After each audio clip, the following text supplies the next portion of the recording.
Okay, now I'm going to attack Lynn with a simple attack. Lynn is going to come back at me with his, after he defends, with his counterattack or riposte. I'm going to cut his head. Lynn's going to come straight back to my head. Good. Again, I'm going to cut his head. He's going to come straight back to my head. Now you'll notice as he does this, I'm going to get trapped. Great. I'm going to get trapped on his guard. Okay? If he does, very simply comes from here, he's going to ride my blade like riding a punch, like riding back a jab. Very nice. Okay, that's his vertical riposte. This time I'm going to come here, and Lynn is going to hit me on the side of the face, horizontal. Good. He simply extends his hand. I'm still caught in his guard. You'll notice this guard over here, as he extends, I get deflected off automatically to the side. Okay? He hopes I'm going to stay there and insist, because that gives him control of my blade. Once again, here, you'll notice how the weak or foible of my blade is stuck on the fort or the strong part of his blade, down there and in his guard. Okay? Same idea. Now, from here, this time he's going to cut over the outside, and he's going to come on the inside there. Good. Vertical first. Good. Give me another vertical. Straight down. Good. To a diagonal. You notice I fall off. And to a horizontal to the face. Good. This could also go to the chest. And it could go to the body. And he's going to be ready to defend if he has to. Nice. And that's where that low line parry comes in. You're going to find if your point gets stuck, point down, this is where these two parries will come in handy. If your point is point up, these are much quicker. Okay? This time I'm going to do a horizontal cut. You notice my hand is palm up. It's also called supination, or palm up. So whenever I cut to his inside line, I'm palm up. He's going to come straight to my head. Again.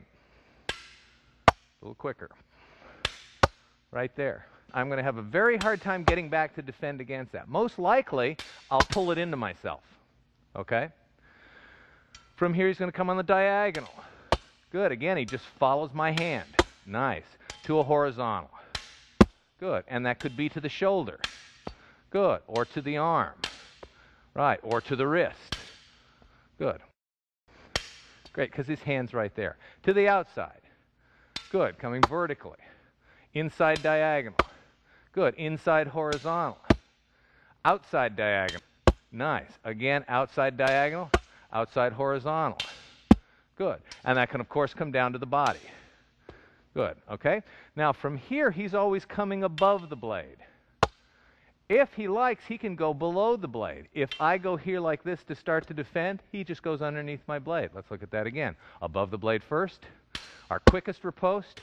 Here, come back, cut under my blade. There you go. Same thing here. Above the blade. Good. Here is below the blade. Oh, if I wind up, and then he's going to be ready to defend and hit me again. Okay? Let's take a very fast look at riposte with the point. Good. Straight to the face. Good. Go to the chest. Good. Go to the belly. It's coming up over the top. If I go for it, he'll wait till I pass, so extend, and he'll feint. I'll rise, and he's going to stab me underneath the blade. Same thing over here, little trickier.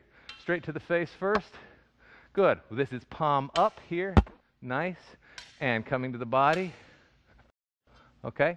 Riposting with the point. Just a couple of simple, from the defense, fast and immediate ripostes or counterattacks. As Lynn indicated in the introduction, this is an extremely versatile weapon.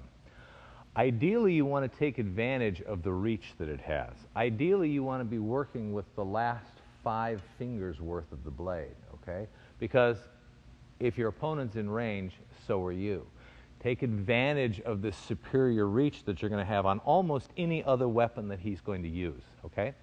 One of the things that we found is extremely effective with the saber is the point. It's an area that's often overlooked with this. It's very well known as an extremely effective cutting weapon, but it's also very useful with the point. And this curved blade that confuses a lot of people, you can use to great advantage. First, let's take a look at the basic application of the thrust, okay? You can thrust from a neutral position, or here like this, which is almost like what you do with a fighting knife, or from horizontal, or from diagonal. Same thing here. Back through that neutral position to palm up or in supination. All right? Now, with this curve, this becomes extremely useful because I can actually go around my opponent's parry. For example, Lynn, if you would. Now, without a guard first. If I want to thrust him, I'm going to reach here, and I'm going to very quickly take advantage of the distance with my back leg, with my lunge.